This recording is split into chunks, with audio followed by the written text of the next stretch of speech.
Because that's what the tip prompt is really asking. Here's your total. Would you like to make it more expensive? No, I would not like that. No, thank you. For the last few years on this show, we have been covering what I would call the pandemic of pointless tipping. Now, it used to be that tipping was expected only if you were at a sit-down restaurant or ordering a pizza for delivery. It's a simple time back then. Everybody knew the rules and expectations. You were asked to leave a tip only in very limited and specific circumstances, which meant that you could tip generously when those occasions arose. It was a win-win. The waiters and pizza delivery guys, they made out pretty well, and you had the opportunity to feel magnanimous. I used to tip upwards of 25%, even more for most tipping situations. I was essentially a philanthropist back in those days. But then the dam started to crack a little bit, and suddenly places like coffee shops were putting out tip jars. And, why do I need to tip someone for pouring me a coffee? I could do that by myself. I'm more than happy to. Let me behind the counter. I'll handle it. Nobody ever bothered to justify the coffee shop tip jar, and we didn't have time to stop and think about it because next thing you know, sit-down restaurants started offering to-go options, but they still wanted tips even for that. We used to tip the waiter for serving the food. Now we're being asked to tip the guy who simply hands a bag of food across the counter, and we got to tip the same for that, we're told. Tipping had already gotten out of hand, and we hadn't seen the worst of it yet because one day, seemingly out of nowhere, all at once, every store in America started using touchscreen tablets at checkout, which makes it even easier to add a tipping option. And this was the moment when the dam finally gave way. The simple, innocent days of tipping only on pizza night or date night were gone, and now everybody wants a tip. Every cashier at every store suddenly turns into a panhandler. Doesn't matter if you're at a bakery or a coffee shop or a fast food place or an airport or a supermarket or a gas station, a hardware store. They all want tips. They've all decided that inflation hasn't made life expensive enough as it is, apparently. And even as these industries intentionally make their already too expensive goods and services even more expensive, the quality of the goods and services declined. The website retailcustomerexperience.com reported last year on a poll of over 96,000 consumers, which found that the quality of customer service has dipped dramatically. So if you've noticed a significant increase in the number of customer service workers who are totally disinterested and generally incompetent and often openly angry at you for walking into their establishment to begin with, that's not your imagination. Like, we've all noticed the same thing. And yet, at this precise moment, when service has never been worse, we're being asked to pay more than we ever have for it. But at least if you're tipping a, sullen and lazy customer service employee, you're still tipping an actual employee. You're tipping someone. You're tipping a human being. Increasingly, even that is starting to change. The Wall Street Journal reports this week, quote, tipping at self-checkout has customers crying emotional blackmail. Zero interaction with employees during a transaction no longer guarantees freedom from the moral quandary of how much to tip. Prompts to leave 20% at self-checkout machines at airports, stadiums, cookie shops, and cafes across the country are rankling consumers already inundated by the proliferation of tip screens. Business owners say the automated queues can significantly increase gratuities and boost staff pay. But the unmanned prompts are leading more customers to question what exactly the tips are for. They're cutting labor costs by doing self-checkout, but what's the point of asking for a tip? And where is it going? Says Ishita Jamar, a senior at American University in Washington, D.C., who has noticed more self-serve tip queues at restaurants she frequents. Tipping researchers, that's a job apparently, tipping researchers, and labor advocates say that so-called tip creep is a way for employers to put the onus for employee pay onto consumers rather than raising wages themselves.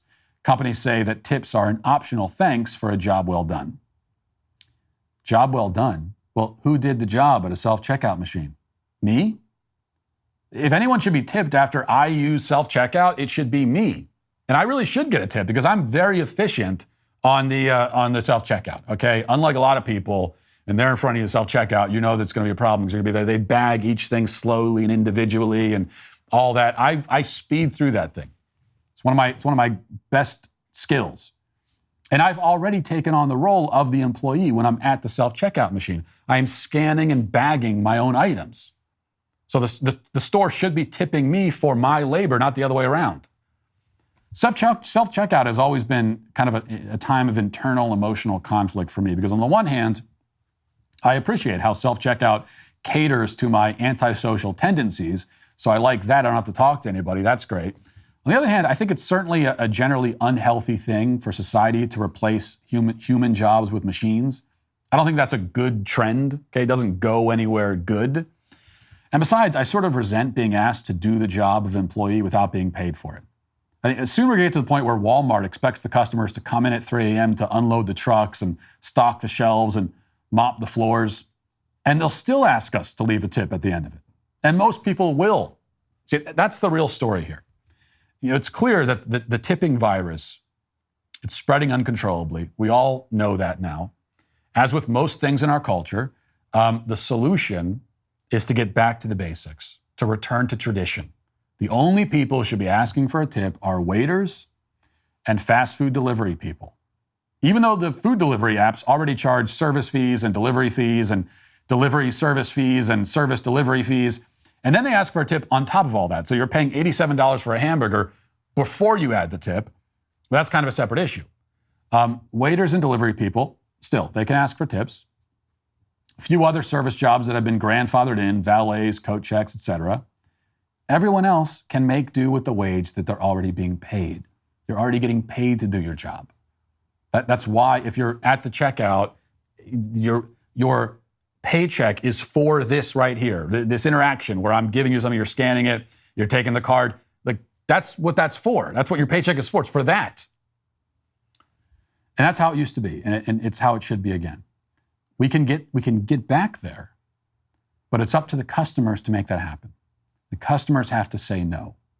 See, this is the other element in the perfect storm that has led to this tipping pandemic. Most people in our culture, they don't know how to say no. They were never told no as kids. They never tell their own kids no. They never tell anyone no. They tolerate everything, they accept everything, and they leave a tip whenever the prompt comes up because they don't want to say no in that context either. We have to recapture the long-lost art of saying no. And as much as I complain about the proliferation of tipping, I'm really complaining on behalf of all of those people who are suckered into it, because it's not actually a problem for me personally. I have no trouble saying no. I will hit the no tip option on the checkout prompt without feeling the slightest tinge of guilt. Okay, even if it's one of those things where they really ramp up the emotional blackmail, but by asking you, sometimes if you're in maybe say a drive-through line, and they'll say, "Oh, did you want to add the tip here?" Like, probably 90% of people, especially then, will say, "Oh yeah, sure, I'll tip." I have no problem saying, "Oh no, I don't. Thank you for the opportunity. I don't. I'll just pay. I'll pay the actual amount that's on the receipt, and that's it. Thank you so much for the opportunity to pay more, but I would rather pay less, actually. I'm not stealing the goods that I purchased. I've already paid for them. I don't feel morally compelled to voluntarily pay more than what they cost." Because that's what the tip prompt is really asking. Here's your total. Would you like to make it more expensive? No, I would not like that. No, thank you. That's all. That's all we need to say. And saying no to the tip prompts is just the start. It's good practice for all the other no's we should be saying. Emotional blackmail is a common tactic in our society, and it's used to advance all sorts of insidious agendas.